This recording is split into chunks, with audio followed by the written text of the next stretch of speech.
Alors, Bezrat Hashem, le Zohar de ce matin, très intéressant. Il dit, Tachazé, viens Rabbi Shimon Bar Yochai, il dit, viens voir quelque chose, je vais t'enseigner quelque chose. Arba Meot Shana, 400 ans, l'ange d'Ishmaël est en train de se plaindre devant Hachem. Comment ça se fait qu'Ishmaël, les Ishmaélites n'ont pas une part en Eretz Israël? Comment ça se fait que vous avez donné Eretz Israël aux enfants d'Abraham, qui est Yitzhak et Yaakov et leurs enfants, et pourquoi Ishmaël n'a pas eu un héritage en Israël? Au moins, ils reconnaissent que ce n'est pas à eux. Dit le Zohar, et Akadosh Baruch Hu, chaque fois le repoussait, pendant 400 ans. Vas-y, non, écoute, non. Après, Hachem lui dit, tu sais pourquoi? Parce que les enfants d'Abraham, ils sont proches de moi. Après 8 jours, ils se collent à moi avec la Brit Mila. Vous, ça vous prend 13 ans pour faire la Brit Mila. Mes enfants, après 8 jours, c'est fini, tu appartiens à Hachem. Alors il dit, mais écoutez, c'est vous qui avez c'est Ishmaël, il avait 13 ans et on ne pouvait pas le changer. Hein. Il a argumenté. Hachem dit, tu sais quoi? Ok, j'accepte. Hachem dit, j'accepte. Pour chaque année de la circoncision d'Ishmaël, je vous donnerai 100 ans de domination en Israël. Ça veut dire que 13 fois 100, 1300 ans, les Arabes vont dominer Israël. Regardez maintenant. Pendant ce temps, Israël était déserté. Ils n'ont rien construit, ils n'ont rien bâti, ils n'ont rien fait, Israël, c'était un désert. Ils ne pouvaient rien faire. 1300. Nous, on a Israël, 70 ans, regardez, on a fait l'Amérique, l'Europe, tout en Israël. 70 ans, regardez ce qu'on a fait d'Israël. Les Israéliens avec la Chokhma, avec la bénédiction d'Hachem. Eux, 1300 ans, ils avaient Israël, ils n'ont rien fait. Mais regardez ça, c'est pas la fin. Dit le Zohar. 1300 ans, ils avaient Israël. Quand est-ce qu'il est arrivé le premier qui a construit leur le mosquée là-bas? Calife.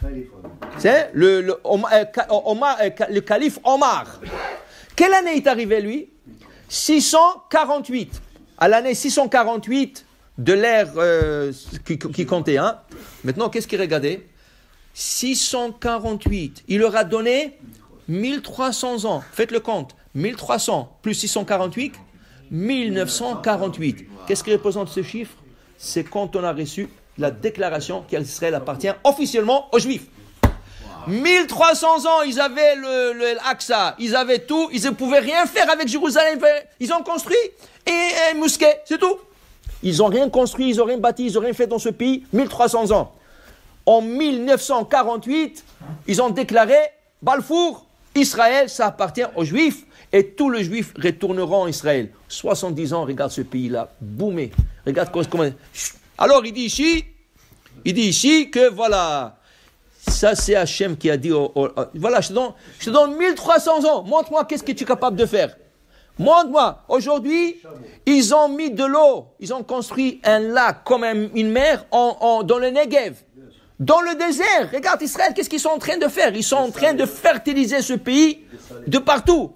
Ça c'est, mais c'est pas la fin. Dit le Zohar, mais sache une chose, à la fin du temps, dit le Zohar, il y aura une guerre entre Ishmaël et Esav, Édom. Ishmaël et Édom, ils vont se battre 3 fois. Chad al-Yama, une guerre dans la mer. Chad al-Ar'a, une guerre sur terre. Ishmaël et Édom. Alors c'est les Ishmaélites. Et Édom, pour nous, c'est Esav, c'est l'Amérique. C'est les enfants de Édom. Okay? Maintenant, il dit ici, ils vont faire 3 guerres. Une dans la mer, une sur terre, et la troisième, une à côté de Jérusalem. Ils vont se battre à côté de Jérusalem.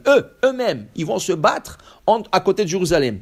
Mais Akadosh Baruch Hu ne laissera pas Jérusalem tomber entre les mains, même pas de Édom. Même Édom, qui est notre allié, soi-disant, il va être notre allié, il ne va pas leur laisser Jérusalem. Okay? Ils peuvent mettre là-bas l'ambassade, ils peuvent tout faire. Mais Jérusalem appartient à Am Israël. Mais à la fin, malheureusement, les deux vont faire la paix. Édom et Ishmaël, ils vont faire la paix, ils vont se retourner contre Israël. Et c'est là que Mashiach revient. Quand ils vont se retourner contre Israël, ça va être la guerre de Gog ou Magog. Gog ou Magog, ce serait une guerre terrible, nucléaire, tout ce que tu veux. Mais à la fin, c'est Mashiach qui vient. Tout ça, c'est déjà prédit dans le Zohar il y a 2000 ans. Il a prédit, alors tout ce que tu vois maintenant dans le monde, qu'on se bat avec l'Iran, on se bat. Et qui va sortir de tout ça? Qu'est-ce qui va déclencher tout ça? Un peuple, dit le Zohar, un peuple qui viendra du fond du monde, le Corée du Nord. Il va venir du Nord, le Corée du Nord, il va sortir pour se battre contre Edom. Et ça va déclencher tout le problème dans le monde. Okay?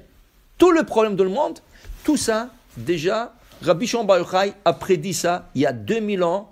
Dans le Zohar, il a prédit toute la situation politique que nous vivons aujourd'hui. Elle est déjà écrite dans le livre sacré. Baruch Adonai La'olam. Amen ve Amen.